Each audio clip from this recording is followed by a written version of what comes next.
Musta? Ako si Mike. At ang kwento natin ngayon ay tungkol sa aking mga kaibigan. Joshua, laro tayo ng volleyball.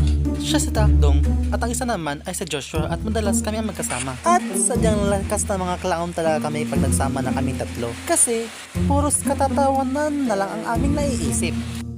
Joshua, laro tayo ng volleyball. Sige, laro tayo. A few moments later. Naglalaro sila ng volleyball. Baka makita nila tayo. Tago tayo! Bilis! Silang dalawang itinuturing kong matalik kong kaibigan. At palagi ko rin silang kasama sa inuman. At kahit hanggang sa pagtulog, kasama ko pa rin sila. Inayaya ko silang matulog sa bahay namin. A few moments later. Ang ginaho. Ginagawa rin namin to kapag wala kaming maulam ay kumukuha kami ng bawang, sili at tuya. At ginagawa nga namin yung palapa. Sa mga kanyang bagay ay masaya na kami noon at pinagsasaluhan namin yun magbabarkada. At isa rin to sa ginagawa namin tuwing gabi, ang manood ng BL. Pag ganito na ay nakakasundo talaga kaming tatlo.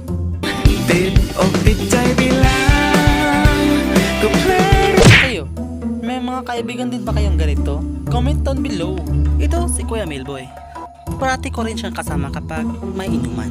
Professional ang kanya datingan pero may tama dito solo lalo na kapag lasing. Isa sa mga treat namin lalo na kapag lasing ay magtapon ng kung ano-ano sa daan. Kahit pa mapabuti ng alak ay tinatapon namin yun sa daan at napapasag talaga.